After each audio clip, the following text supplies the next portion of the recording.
Argel Tal shivered in his armor, cold despite the heat, icy sweat drenching his skin before it was absorbed into the layers of his armor and recycled back into his body. The scraping of heavy ceramite on steel decking was a rhythmic grasp, screeching each time his body gave another shudder in time to his heartbeat. He tried to stand countless times, each attempt met with failure, crashing back down to the floor of his meditation chamber, denting the deck and chipping paint from his armor. An open vox channel to the other Gal Vorbak brought him their curses and murmured prayers, but he could neither recall opening the link, nor remember exactly how to close it. They suffered as he suffered. Most didn't sound capable of speech either, their voices lost in feral, ragged snarls. The door signal chimed once. Argel Tal released a low growl, needing several moments to form a single word. Who? The wall speaker hissed. It is Aquilon. The word-bearer turned watering eyes to his retinal cron, seeing the digital runes counting up. He had forgotten something. Some event. He couldn't think clearly, saliva stringed between his aching teeth. Yes. You were not present at our sparring. Yes, that was it. Their daily spar. Apologies. Meditating. Argel Tal? Meditating. There was a pause. Very well. I shall return later.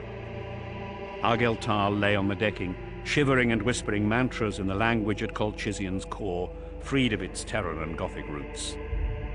At one point, lost in a haze of pain, he'd drawn his combat blade. In a trembling grip, he used the sword to slice the palm of his gauntlet, seeking to release the burning from his blood. What dripped from the wound was like boiling oil, bubbling and popping, and it ate into the deck floor in hissing rivulets. The slice closed the way a smile slowly fades.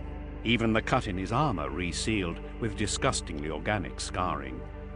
He managed to haul himself to his feet after another hour had passed, composing himself enough to stand without trembling. Over the vox, his warriors were laughing, weeping, betraying emotion after emotion rarely heard from the throats of Astartes. Zaphen? The chaplain evidently needed several long seconds to reply. Brother, we must hide this from the custodies. Spread the word.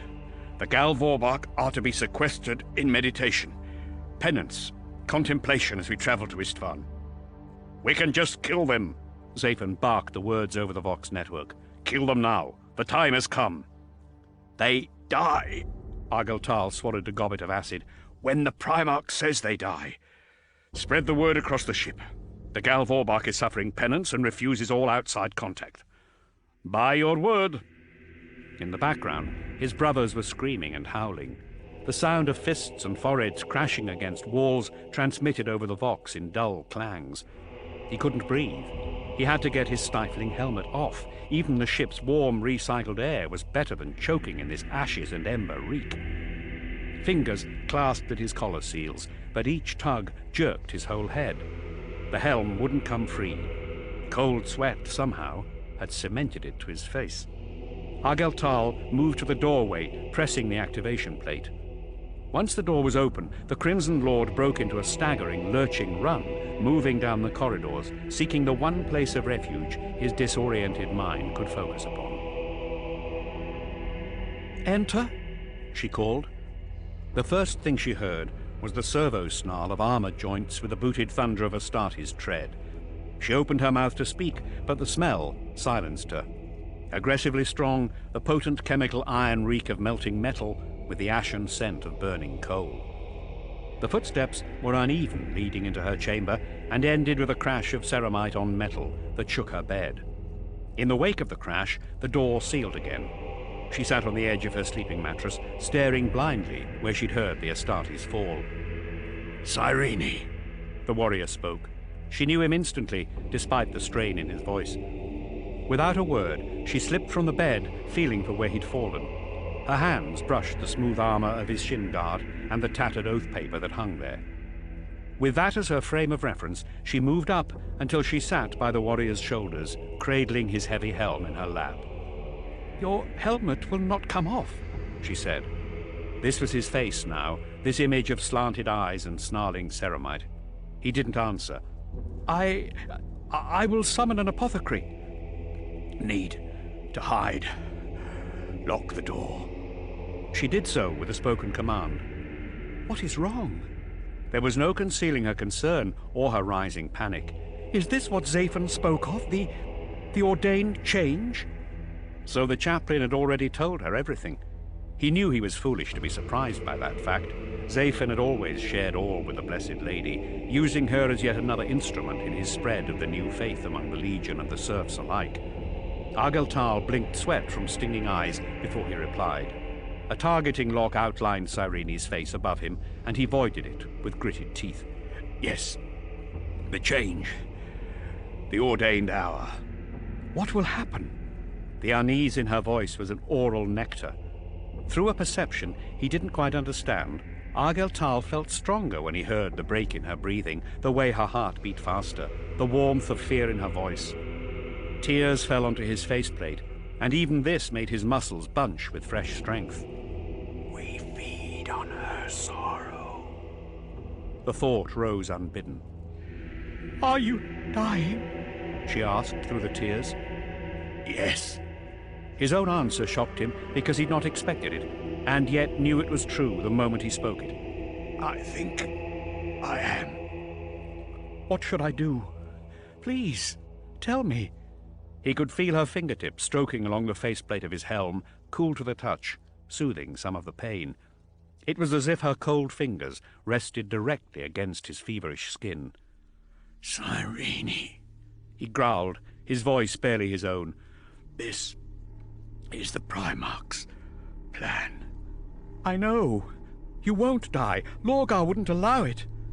Lorgar does whatever must be done. He felt his voice growing fainter as he fell, drifting and slipping back from awareness as if into a sleep forced by narcotics. With ringing echoes, his thoughts split into an uncontrollable duality. He could see her closed eyes that still trailed tears, her tumbling locks of chestnut hair curtaining down around her face. But he could see more. The pulse at her temple, where the vein quivered beneath her thin, too human skin. The wet, crumpling boom of her heartbeat, pumping liquid life through her fragile body. The scent of her soul, escaping moment by moment throughout her entire life, breathed from her body until her body would breathe no more. She smelled alive, and she smelled vulnerable. Somehow, that fired his hunger, like battle lust, like starvation, but more potent than both, fierce enough to pain him. Her blood would tingle on his tongue and sing through his digestive tract. Her eyes would be sweet balls of chewy, mouth-watering paste. He would break her teeth and swirl the shards around his mouth before pulling her tongue from her bleeding lips and swallowing the severed length of flesh whole. Then she would scream, gurgling and tongueless, until she bled to death before him. She was prey, human, mortal, dying minute by minute, and her spirit was destined to swim in the sea of souls until devoured by one of the never-born. She was also Cyrene, the Blessed Lady, the one soul he'd come to at the nadir of his life, as his body broke and his faith broke alongside it. She would be a joy to destroy. Her sorrow would sustain him, even enrich him. But he would not harm her. He could, but he would not. The wrath, born from nowhere, faded in the face of this realization. He was not enslaved to his feral needs, despite their urgent strength. He would never abandon his brothers or shirk from Lorgar's vision. Everything was a choice, and he would choose to suffer through this as the Primarch had intended for him, carrying the changes so that others would never have to.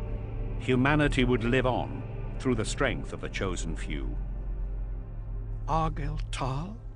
She spoke his name as she always spoke it, with a curious gentleness. Yes, we are Argel Tal. What's happening? He managed a reassuring smile.